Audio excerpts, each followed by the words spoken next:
السلام عليكم ورحمة الله وبركاته. أهلا بكم في مطبخ شيزان تاج. دلوقتي هنعمل معاكم الممبار وازاي ننضفه. عندي هنا 2 كيلو ممبار كده، بقلبهم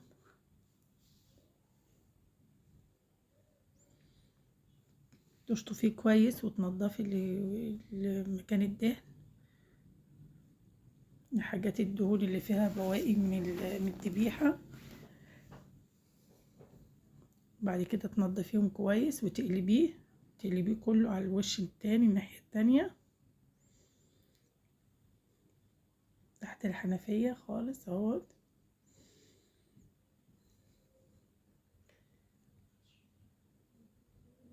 هتقلبي وبعد ما تقلبيه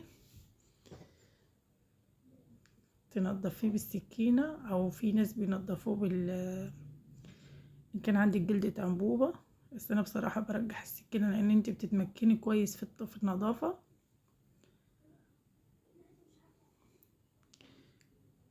تمام كده، نضفي كويس، اقلبي كويس،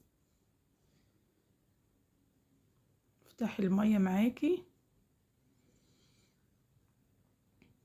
هو بيبقى فيه بواقي في الدهن كده من الذبيحة، مكان الذبيحة الدهن بتنضفيه كويس من البواقي دي، تشيل البواقي وبعد كده تروحي جايه قلبها من على الحنفية وتاخديه بالسكينة.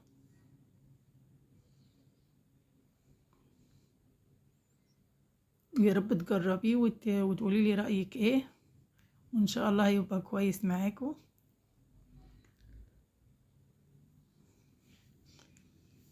هو ما ياخدش معاكي وقت وانتي بتنضفي بالسكينة.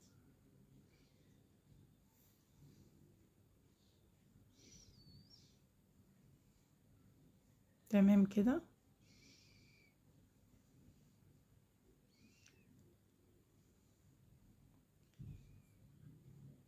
انا بنضفه زي ما هو من القطعة ماسكة نفسيها، وبعد كده اقطعه وحسب ما انت عايزة بحيث ان الرز ما يخرجش معاكي وانت بتحشيه. والطبق التاني بتجهزي فيه ليمون ودقيق. عندي ليمون وبشر ليمون ودقيق، وتفركي الحتة اللي تنضفيها، تفركيها مع الدقيق والليمون مع المية، تشطفيها الأول وبعد كده تفركيها بالدقيق ببشر الليمون وتسيبيهم منقوعين على ما تخلصي. هو ما شاء الله نضيف.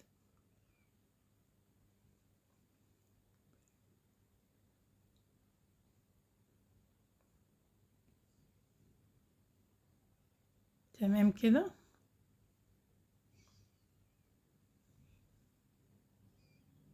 وأول مرة تشوفينا لايك وشير وسبسكرايب،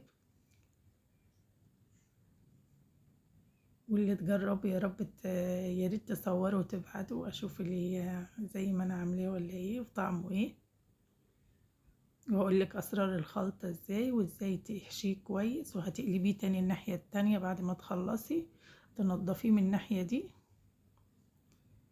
بعد ما بتجيبيه من عند الجزار، تقلبيه تنضفي الاول من الدهن بواقي الذبيحة والحاجات اللي بتبقى لازقة في الدهن، وبعدين تروحي جاية بعد ما بتخلصي بعد ما تخلصي التنظيف الناحية التانية تروحي جاية قلبها، لان هو انتي بتحشيه من الناحية اللي فيها الدهن، وترجعي تاني تنضفيه تقلبيه من الناحية التانية، وبعدين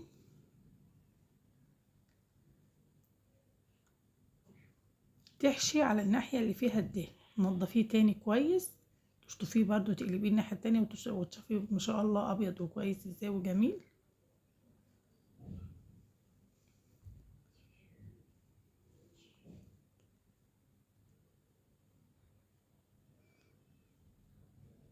هما 2 كيلو ما شاء الله، ما خدوش معايا وقت.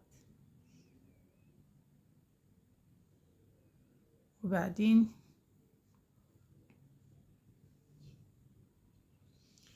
بعد ما بتنضفيه وتقلبيه بتجيبي بتحضري الطبق فيه دقيق وبشر ليمون، ما تنسيش لان ده عشان الريحة بتاعته يبقى نضيف معاكي. ما تضيفلوش اي اضافات تانية علشان ما يتفتحش منك ويتفجر ويخرج الرز منه.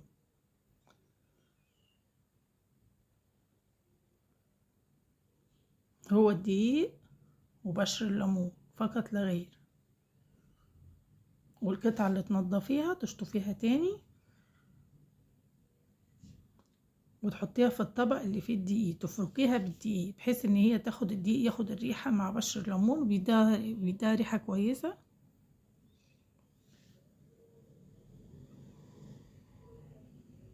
ما يكملش نص ساعة نقع او ساعة حسب نظافة الممبار نفسه، لان الحاجات دي يعني ما تطوليش فيها في الركنة كتير عشان ما تبوظش منك. كده خلصت ما شاء الله. اللهم صل وسلم وبارك على سيدنا محمد.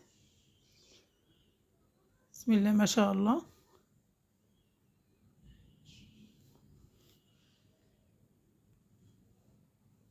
كده هقلبه بقى على الناحية التانية بعد ما تخلصي قلب. بصي انا بوريكي تقلبيه ازاي.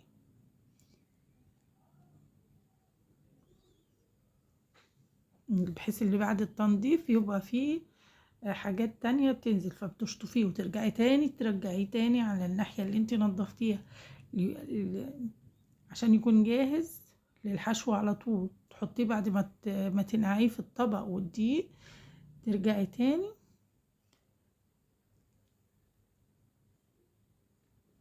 تشطفيه وتقلبيه تاني وتحطيه في مصفى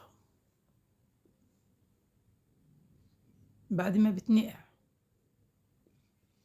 بحيث ان هو يخرج المية اللي باقية من التشطيف بتاعه.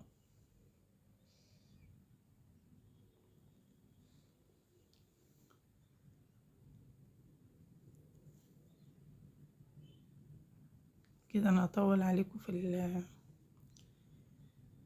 الفيديو، معلش استحملوني شوية. كده خلصت وقلبته.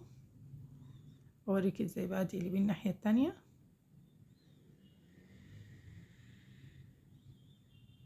كده بتشطفيه على طول من الدقيق وتقلبيه الناحية التانية، ترجعيه تاني بحيث ان الدهن يكون من جوه، لان الحاجات دي يا جماعة اهم حاجة فيها النظافة. إن كان الممبار او الكرشة او الكوارع، الحاجات ديت لازم النظافة بتاعتها. ويستحسن الانسان يعني ان احنا ننظفها في البيت، تضمن النظافة.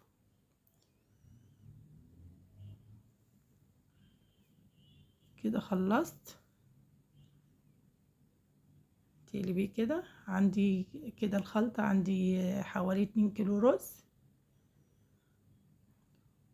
وعندي فلفل اخضر، وعندي توم، وعندي بصل، وعندي طماطم تقطعيها. وعندي هنا نزلت الاول بالبصل وبالثوم والطماطم، تضربيها في الكبة ما تضيفلهاش مية او تقطعيها. وعندي الخضرة انا حطيت بكتر الشبت والكزبرة وبقلل البقدونس. من كل حاجة حزمة حسب كمية الرز اللي عندك. وبعدين بضيف التوابل اللي عندي: كمون، توابل لحمة، كزبرة، قرفة، ملح، فلفل اسود. ولو عندك مكعب ماجي ممكن تضيفولها، وتديها زيت وسنة نعناع. خلطة رهيبة جدا جدا، جربيها وادعيلي. ويا ريت اسمع الكومنت، اشوف الكومنت بتاعك الجميل. وتديها بابريكا وبصل وتوم. اهم حاجة البصل والثوم والكمون. هنا بقى هبدأ احشي. عندي قمع، هوريكي طريقة الحشو بالقمع وازاي تحشي بايدك وازاي تعملي بحاجة تانية. اسهل حاجة استعمليها اللي متوفر عندك واللي بتتمكني فيه استعمليه. هنا القمع، بصي كده بتنزلي بالمعلقة، ما تمليش القطعة جامد، تبططيها كده لان الرز لما يزيد معاكي هيفجر معاكي الممبار، والرز هيبقى مخرز وما يستويش كويس. تبططي قطعة الممبار كده، تحشيه بايدك اكنك بتزغطي، بتحشي الحمام او بتزغطي الوز زي كده. معلش انا اسفه. بين صباعك كده تحطي صباعين كده، ايوه كده، اكنك بتحشي الحمام بالظبط.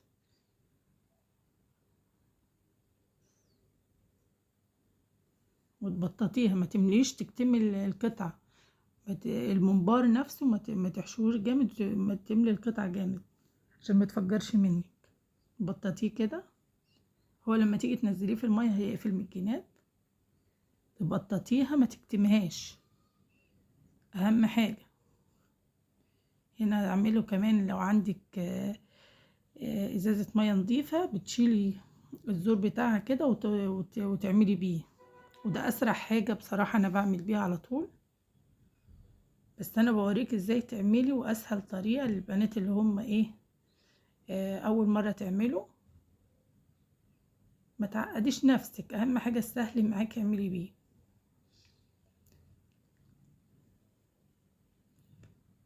اللهم صل وسلم وبارك على سيدنا محمد. اهو بصي، تجيبي الازازه وتقطعيها من فوق، يعني مسافه 3 سنتي. دي اسهل طريقه انا بحشي بيها الممبار كده. ما خدش معايا ساعه، اقل كمان، ما شاء الله. يا رب النول يعجبكم وكل حاجه نقدمها. واختكم في الله، يا رب اللي كل تشوف الفيديو تشترك معايا وتقولي ايه رايها.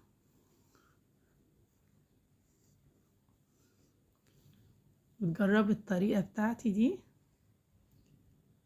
التوابل ما تنسيش، هنا بصي انا حاطه ميه تغلي على النار. بعد ما اخلص، على ما اكون خلصت تكون هي غليت على نار هاديه. بعد اول ما اخلص اعلي عليها النار. يبقى المكونات بتاعه الممبار: الرز وبصل وتوم وطماطم وفلفل وفلفل حراق لو بتحب الفلفل الحراق، او شطه. وعندك التوابل 7 حبات، وعندك الكمون، وعندك قرفه، فلفل اسود وملح. وانا زودت الزيت وكده خلصت معاكم.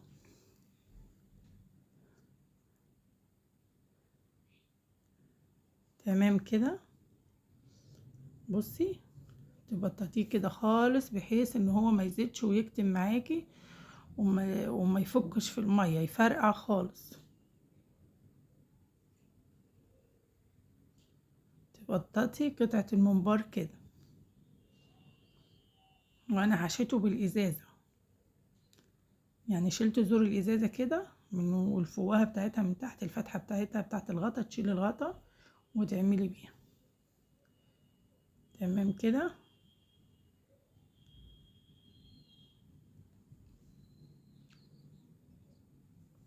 هو ما يكملش سوا على النار حوالي تلت ساعة و5 دقايق، ما تزوديش اكتر من كده عشان ما تفتحش معاكي. وبعدين هو اساسا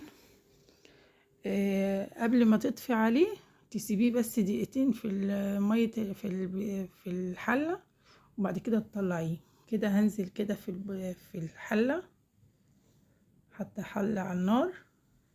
بصي، حتى حلة على النار، حطيت فيها ملح وكمون وحبهان وورق لورا. ملح وكمون، حبهان، توابل نفس التوابل اللي انا حطيتها. ويا ريت يكون حصى، تبقى بتدي طعم اجمل. ولو عايزه تحطي بوكيه جرنيل، او تحطي جزر، تحطي كرفس، تحطي بصل، اللي انتي المتوفر عندك. حبهان، ورق لورا، كمون، فلفل اسود، 7 حبات مطحونه. كده نزلت بيه، وتعلي عليها النار وتغطيه. ما ياخدش معاكي تلت ساعة و5 دقايق. تشيكي عليه تشوفي الحباية ان كانت استوت معاكي. من القطعة اللي انت حاشياها،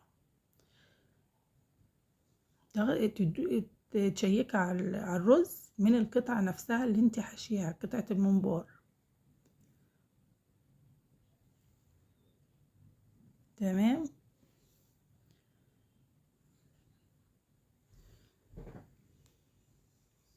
كده هنزل بيه كله، وانا عندي بسم الله ما شاء الله عملت كمية حلوة. باخد على قد الوجبة بتاعتنا، والباقي اشيله في الفريزر. وهنا كده خلصته وطفيت عليه، بصي شكله بقى عامل ازاي. وكده الباقي انا هشيله في الفريزر. وكده كل سنة وانتم طيبين، ويا رب. وما تنسيش اللايك والشير والسبسكرايب في مطبخ شيزان تاج الدين. يا رب انه يعجبكم. وتحمريه في زيت مغمور. اللي يزيد عندك تشيليه في اطباق فوم، وتكيسيه كويس، وتشيليه في الفريزر. كل سنة وانتم طيبين.